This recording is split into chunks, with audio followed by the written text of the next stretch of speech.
En milieu rural, les enfants font face à beaucoup de problèmes. Généralement, dans le milieu rural, il n'y a pas d'école. Donc, la scolarisation des enfants est difficile. Soit l'école la plus proche est à 5-7 km. Et donc, les enfants doivent marcher, faire cette distance-là 2 fois, voire 3 fois dans la journée. Et en milieu rural aussi, à l'école, très souvent, il n'y a pas de cantine. Il n'y a pas de cantine, donc quand les enfants s'en vont, ils passent pratiquement toute la journée sans manger. Voilà. Et quand il n'y a pas d'école, il est difficile pour les parents de mettre les tout petits là, à l'école, parce qu'il n'y a pas de garderie aussi non plus.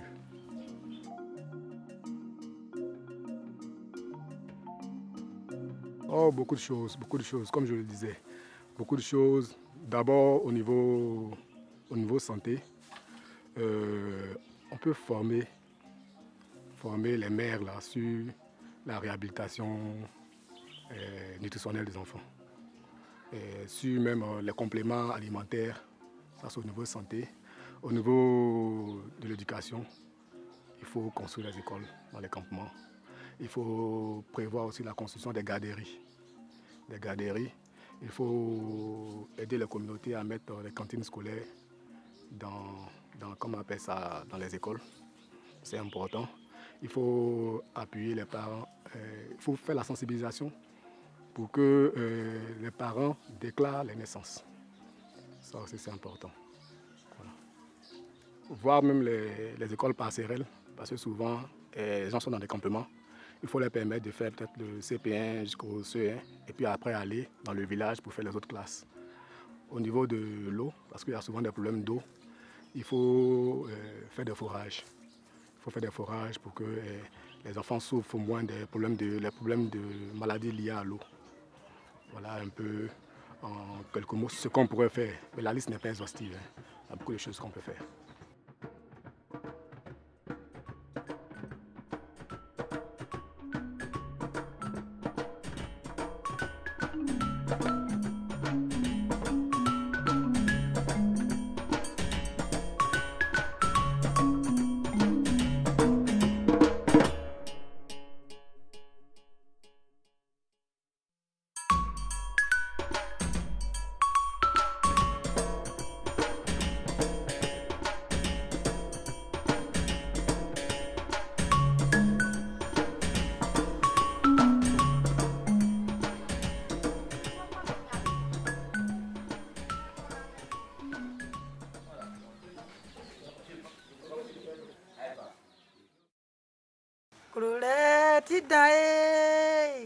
Jésus moi écrit mon coin na SSR. Jésus moi écrit mon coin na SSR. Jésus moi écrit mon coin na SSR. Jésus moi écrit mon coin na SSR. Rola,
plantation, actuellement, j'ai 3 frères qui sont là.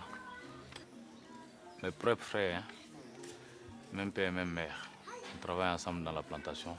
J'ai engagé aussi 3 Burkinabés, 3 travailleurs qui travaillent avec moi.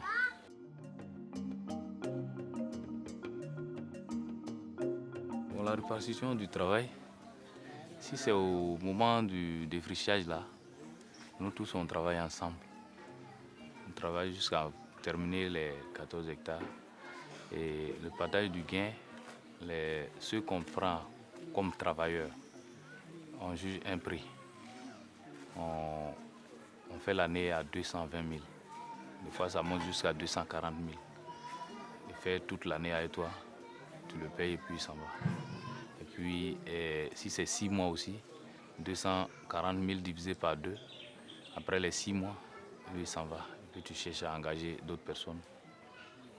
220 000 et 240 000, est-ce que c'est à l'hectare ou bien c'est... Non, c'est le travail de toute l'année.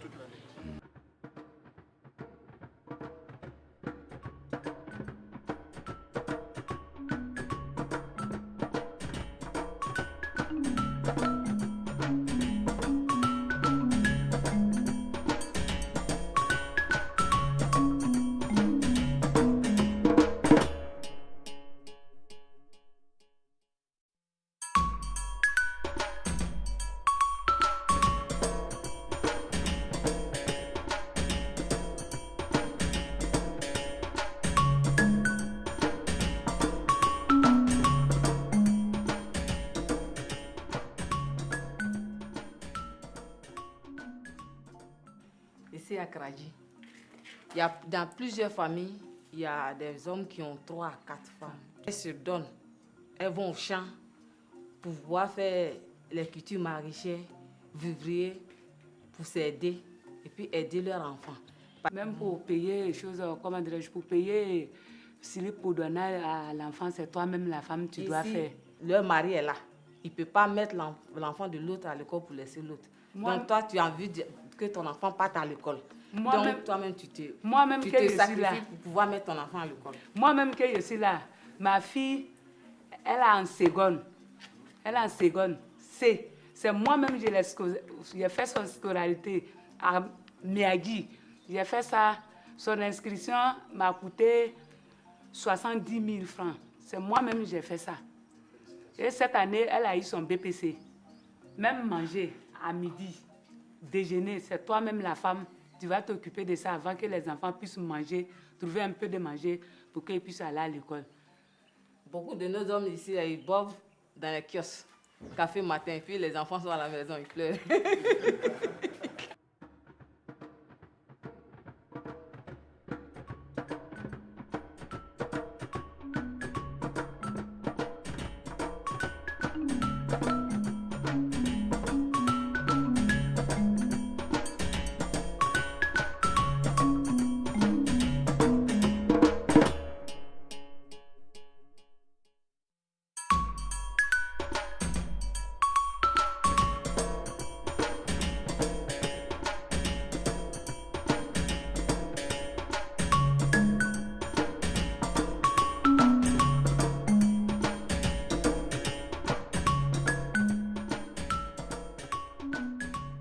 Que les gens ils étaient venus, à ce moment les enfants à ce moment les garçons n'avaient pas trop d'argent puisque c'est maintenant ils viennent de commencer à faire champ de cacao. Mais depuis qu'ils ont eu un peu là, il y a aussi qui va marier 4 femmes, 3 femmes. Les 3 femmes là, si l'autre a 10, l'autre a 10 et l'autre a 5, tu vois comment se trouve ça arrivé. Donc vraiment c'est pas facile. Au moment qu'on est arrivé ici là, les familles n'étaient pas trop peuplées. Maintenant, les hommes sont restés là. Ils ont fait leurs enfants. Et puis leurs enfants se sont remariés. Ils sont encore dans la même famille là. Donc, ils ont fait des enfants plus qu'avant. Et ils continuent d'en faire. Avant, les familles que moi je connaissais, d'autres avaient 8 enfants, 10 enfants. Mais aujourd'hui, parce qu'ils ont eu l'argent, d'autres ont moins 15 à 20 enfants. Par femme. Il y a d'autres femmes qui ont 10 enfants, 12 enfants. Puisqu'il y a quelqu'un que moi je vois, lui-même avec ses enfants, il peut atteindre 29 dès. Pas avec la même femme. Moi, 5, c'est bon. Moi, c'est une fille, c'est bon.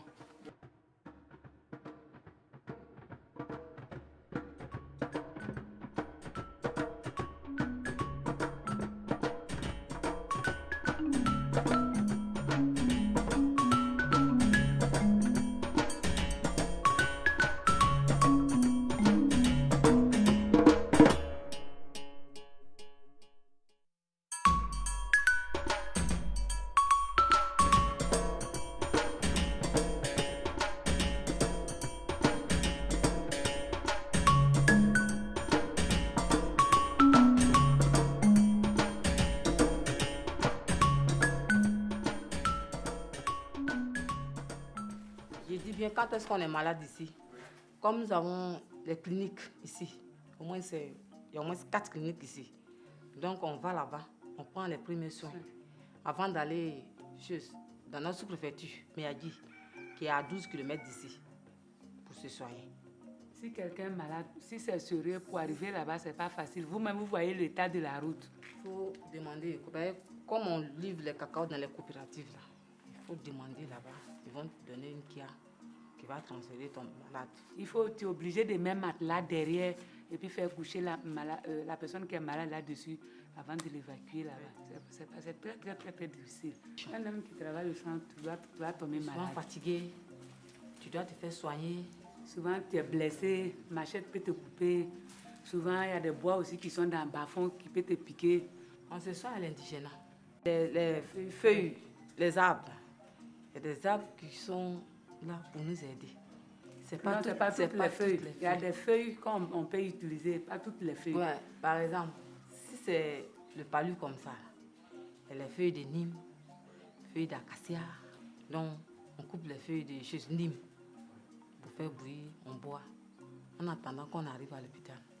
Souvent, bon, quand la femme est enceinte, là, lors de l'accouchement comme ça, il faut aller bien vrai qu'il y a des cliniques, mais si ça ne va pas là, il faut qu'on parte à Miagi, 12 km. Souvent à Soubri. Miagi dit souvent allez-y devant. Donc là. Bon, par exemple, moi, dans ma cour, il y a une femme, elle a à peu près ce qu'elle va accoucher, mais on a appelé la sage-femme d'ici, elle dit qu'elle ne peut pas. Arrivé à 12 km, on dit qu'elle ne peut pas que de l'évacuer à chose à Soubri. Ils étaient obligés. Des décès. Tout dernièrement, on a eu 2 décès dans ce cas comme ça.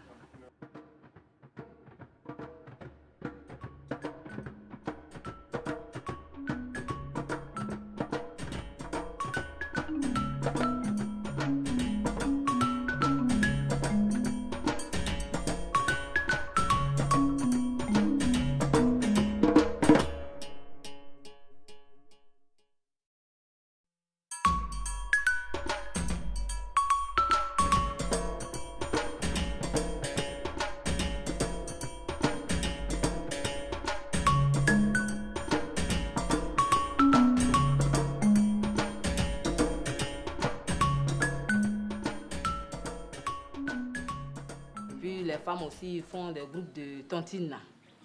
Souvent, elles se rassemblent et puis elles dansent. Parce qu'on dit soit, à chaque fin du mois, il faut qu'on paye 1000 francs, 1000 francs. Fin du mois, là, on prend, on donne à une femme. L'autre mois encore, on cotise. Jusqu'à la fin du mois encore, on s'en donne à une femme. Au lieu que 1000 francs, là, tu as gardé là, tu vas prendre ça pour payer autre chose là. Si tu gardes ça là-bas, c'est comme si tu as mis ton argent soit à la banque. Et puis bon, le jour arrive et puis on vient te donner. Si une femme a un problème, on s'associe, comme on l'a dit de suite. On cotise. Et puis on va vers elle. On lui donne pour l'aider. Et aussi, dans les choses des activités, si elle est serrée, qu'il n'y a pas quelqu'un pour l'aider. Moi, comme ça, l'année je suis passée, à elle, les activités, et les femmes se sont associées, sont parties m'aider à semer mon riz gratuitement. Et si, chose encore, on s'entraide entre nous, quoi. Si je vais semer aujourd'hui chez l'autre, demain, elles vont chez moi, sans payer de l'argent. Donc, on s'aide financièrement, on s'aide aussi au champ, comme ça. D'autres personnes ne sont pas dedans, c'est pas tout le monde qui est dedans. Celles qui ne vont pas là, c'est cas de maladie. Si tu ne te sens pas bien là, tu ne peux pas aller avec tes camarades au champ. Or, tout se fait au champ. Tu ne peux pas. Donc, tu es obligé de rester au village.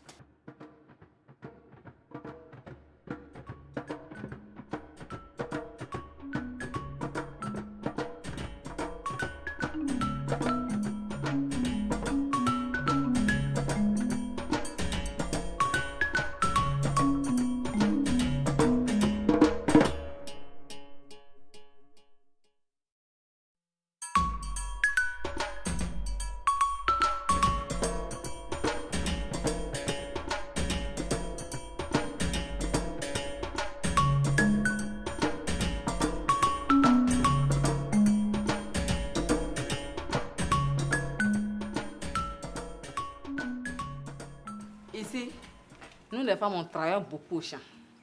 Bon, actuellement, d'autres ne peuvent plus se couver parce qu'elles ont mal au rein. Donc, on s'est associés, bon, on s'est rassemblés pour dire qu'on veut faire l'élevage. Bon, en faisant l'élevage, celles qui ne peuvent pas aller au champ, elles peuvent rester là pour veiller sur les animaux.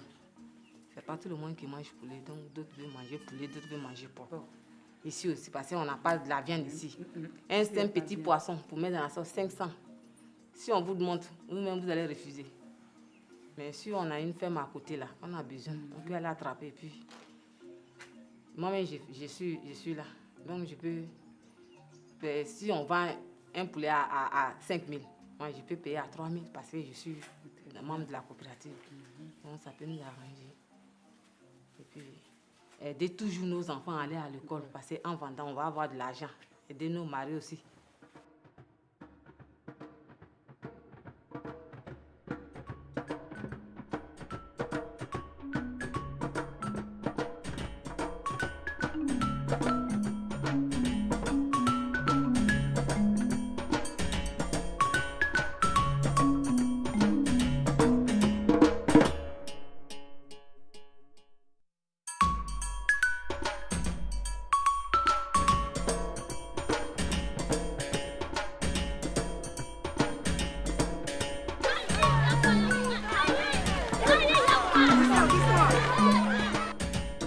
Alors, quelqu'un pour venir monter une machette ici. Zongo Wenyam, viens montrer une machette à tes camarades. Toute la classe. On prend la machette pour faire quoi? On prend la machette pour nettoyer. Nettoyer, mais comment on dit ça? Débrousser. Débrousser, c'est couper les herbes. Il n'y a pas autre chose qu'on fait avec la machette, oui? Béné? Couper les arbres. Oui, pour couper les arbres. Couper, oui. Très bien, on prend aussi pour tailler. Alors nous allons voir quelques actions qu'on fait avec la machette. Qui a déjà débroussé avec une machette?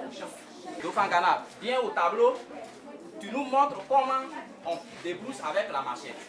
Qu'est-ce que c'est? Qu'est-ce que c'est? D'abord, il faut montrer ça à tes camarades. Il sait à aiguiser la machette. Donc, avant d'utiliser la machette, il faut s'assurer qu'elle est aiguisée. Donc, on utilise la lime pour aiguiser. Bon, si ta machette est aiguisée, maintenant tu vas au champ pour couper les herbes. Voilà, il faut mimer l'action. Comment tu te positionnes? Quels sont les gestes que tu fais? Oui. Est-ce que de la manière, quand vous le regardez là, de la manière qu'il est positionné, selon vous, est-ce que c'est une bonne position? Qu'est-ce qu'il faut corriger dans sa position là? Comment il doit positionner ses pieds pour ne pas qu'il puisse se blesser? Il doit croiser les pieds et puis se positionner de telle sorte que un pied ne soit pas en avant. Parce que quand il va lancer comme ça, s'il a un pied qui est devant, la machette va le couper. Et donc il faut veiller bien à la position qu'on prend pour pouvoir travailler. Maintenant on peut faire quoi? Voilà, il faut montrer à tes camarades par exemple comment on peut couper le bois. Voilà, voilà, voilà, voilà, ça va. Donc, il faut s'assurer pour ne pas que la main soit proche de la machette. Si la main est proche de la machette, qu'est-ce qui peut arriver? Oui, la machette peut te couper. Au lieu de couper le bois, tu vas plutôt te couper toi-même.